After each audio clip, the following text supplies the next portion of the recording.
you for joining Growing Tech Fast, the condensed Org 3D podcast where we talk about growing tech startups with those who have grown them. Today, I am joined by Matthew Album, Chief Revenue Officer of Gitpol. It's great to have you on the podcast today. How are you doing? Hey, Emily. I'm doing great, and thanks for having me here today. Absolutely. Very excited to have you on the show. For the benefit of our listeners, can you tell me a little bit more about who you are and the mission with the work that you are doing? Yeah, no problem. As you said, I'm Matthew from Gitpol, a cybersecurity startup, and I have the role as Chief Revenue Officer. It's usually a big title, Chief Revenue Officer, but really it encompasses many different things. So I have responsibility for the business side of things, which is growing sales, marketing activities, business development, and relationship with partners. So all of that comes under the banner of Chief Revenue Officer for us. Perfect. So can you tell me a little bit more about your background and how you began this journey? Sure. My background actually was really mainly in the corporate world of technology. My career really started from the early days as working for Accenture as a management consultant. I'm not going to show my age, but they weren't even called Accenture when I was working for them. But that was what I did out of university and really gave me the basis of my career and training. And from there, I dedicated a large part of my career in the world of digital video security. So that's a very interesting technology around the whole area of encrypting signals for video platforms, so like the pay TV platforms of the past. And I actually started with it wasn't really a startup by the time I joined them. I would say they were a medium-sized company, but still with a startup, I would say, mentality. And that grew to a mega, very large international organization with thousands of employees around the world that was eventually bought out by Cisco. And so my career spanned many years there, doing very many different roles. I wasn't in sales really in those roles. I learned many different skill sets by doing different roles when you move around in the same company in your career. I actually even started off from a technical background, moving more into project, program, and portfolio management, dealing with customers, to business development, and then on to sales. And that gave me a lot of the tools that put me here today with Gitpol, where I always wanted to do something in the startup world. I'm from Israel, and Israel is very well known as the startup nation. And it was something that I never had the chance to try. And this is what I've been doing for the last 3.5, nearly 4 years. Perfect. Sounds very exciting. I hear 2023 is going to be a huge year for you guys. Tell me more about the plans that you have for this year. Yes, startup life is not an easy life. There are ups and downs, and maybe we'll talk more about some of the ups and the downs that we've had. But we're at a stage where I would say that we've moved from those initial startup stages of trying to get a product to market and getting that first set of customers in order to build you out. And we've now successfully achieved that. And I would say we're now in the growth and acceleration stage. And that's one of the reasons why I think 2023 is exciting, because we have a great product and a lot of interest from customers in our market. And now it's a matter of growing and accelerating as fast as we can. And that's the opportunity that we have in 2023. New challenges, but exciting challenges, and a very, hopeful and exciting future for us. Yeah, no, absolutely. Perfect. So are there any particular moments that triggered a change in your thinking / approach to startup life? Oh, absolutely. And I think one of the things that when you join a startup, especially if you've come from, I guess, more established corporate world, you learn amazing skills and opportunities and work with lots of very smart people and with some really amazing customers. And that gives you the base for when you go into a startup to be able to use that experience and skills that you've acquired, more the experience actually, in order to move into the startup world. However, the startup culture is extremely different to the, let's say, the more established corporate culture.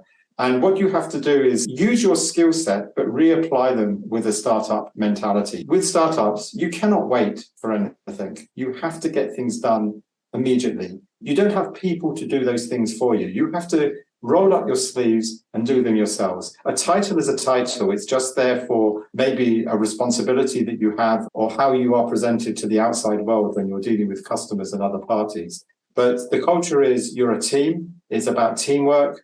It's about getting the job done. It's about reacting quickly and not waiting for anything. And that was a mindset that took, to be honest with you, at the beginning took a little bit of time to become accustomed to or acclimatized to.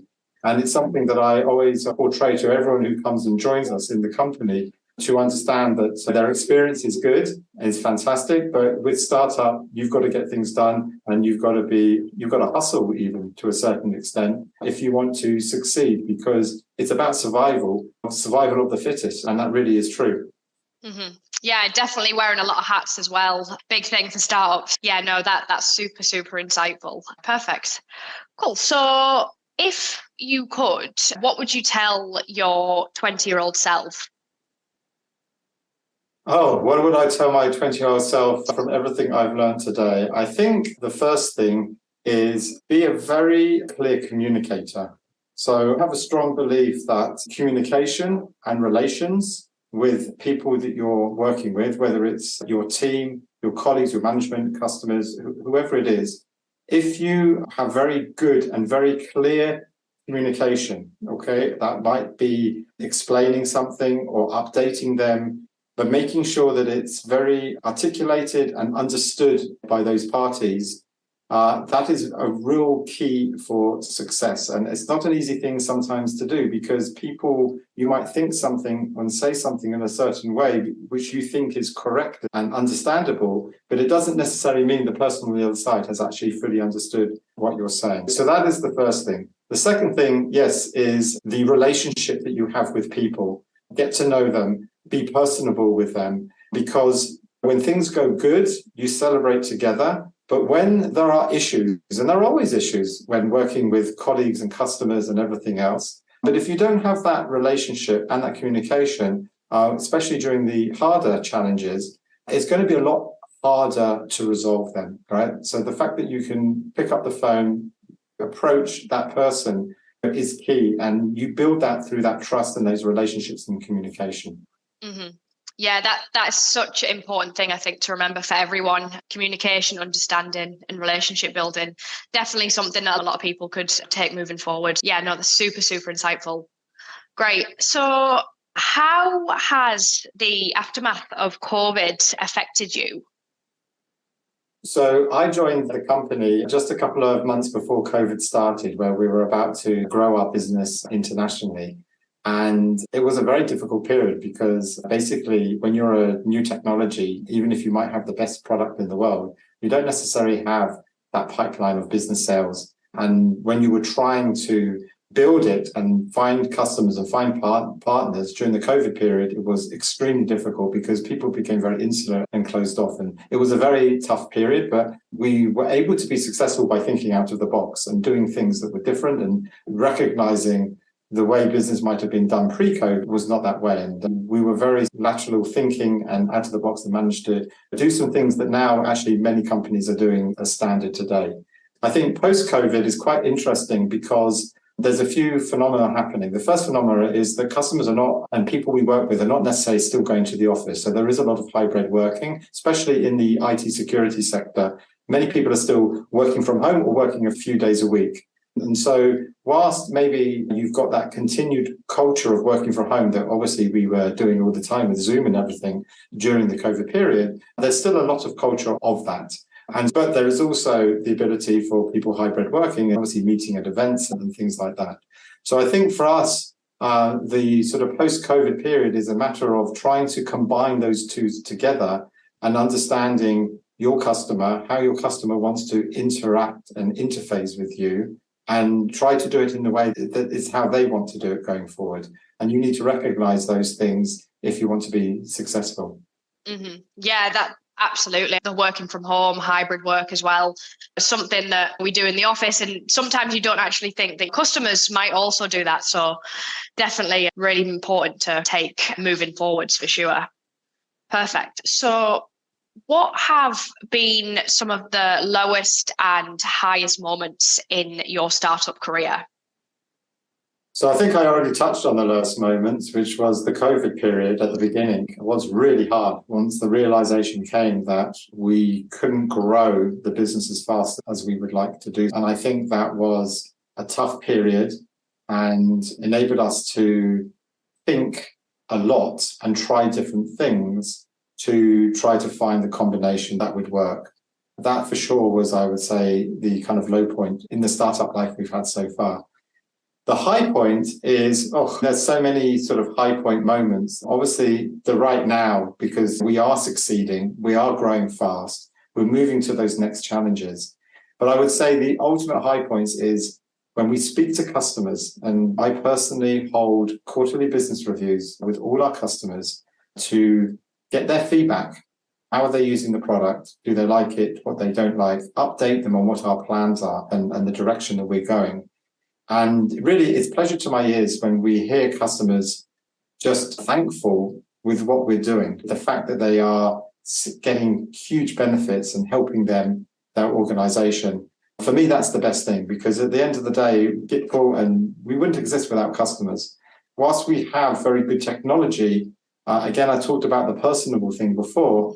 We really want, it's not just about having technology when you're dealing with customers. You've got to have both the technology and you've got to have that team that is behind you and behind that product in order to make sure customers are really happy and satisfied. And I know that sounds a bit corny. Everyone talks about that. But actually, in reality, when I'm speaking to customers, they don't often get that from the big established companies. For me, getting that feedback and seeing the success is certainly a high point for me. Yeah, that I think as well, just having that personability, that remembering that we are not robots and having that little personal touch, it will really just go a long way for sure, which is great to hear. Absolutely. Perfect. So who would you say are some of your role models? Yes, I've been asked that before, and I've never been able to come up with a name of someone. Maybe that's just how I am. I obviously look up to different people and different things. And I think really that's the way I've worked in life. I like to see what different people, famous people maybe have done in business and how they've been successful. It could also be peers and managers that I've worked with in my career. And I think really for me, I pick up on different things. I've learned a lot, funny enough, on what not to do. I know that might sound a bit funny, but when you have quite a long career and technology does have ups and downs, you can see things that went well and you can see things that maybe didn't go so well, or decisions that were made that you saw the consequences of them. And I actually think that's actually built myself a lot, and also obviously my own personal successes and failures. Yeah, sorry, I can't give you a name. I'm not going to say Elon Musk or Bill Gates, something like that. They have great qualities and things that they have done. And I think we have to learn from those different things in order to model who you are. Yeah, absolutely. That makes so much sense. Perfect. So what are some of the best bits of advice that you have been given in your career? Oh, I think some of the best bits of advice are, first of all, be patient. I think you need to, not everything happens immediately in your career. You need to be patient, find the opportunities at the right time and take those opportunities at the right time. I think the other bit of advice that is very important for people, that you might be very talented and you might be capable of doing many different things, but it doesn't necessarily mean that you need to do all of those things yourself. And when you're managing teams and you're building high-performing teams, it is very much teamwork that is going to grow success. Okay, and that is probably the best bit of advice that I have done. You sometimes feel that you could do it yourself better than maybe asking someone else to do it because you yourself know what you want to do. And sometimes that might be true. But if you're going to be successful, you've got to have those teams all herding together in the same direction in order to do that. And I would say that's probably the best bit of advice I was given years ago, and something that I strongly believe in and continue to stand by that. Yeah, that's so important, I think, as well. A lot of people will think that they can do it all themselves, asking for help, and be in that team is just, it's so important just to remember as well. Absolutely. Which is, yeah, it's great. Perfect. So What should our listeners do more of in 2023? I think you have to do more of listening and listening to the people around you, your customers. Don't assume just this is how we do it, is in the past is the right way to do things in the future. The world is changing, and the world is changing very fast and is very dynamic as a result of that. I think on a sales side, which is something that I'm more focused on these days, and selling products, is really when you're trying to sell a product, listen to the customer, ask the customer questions, understand what are the pains the customer's having.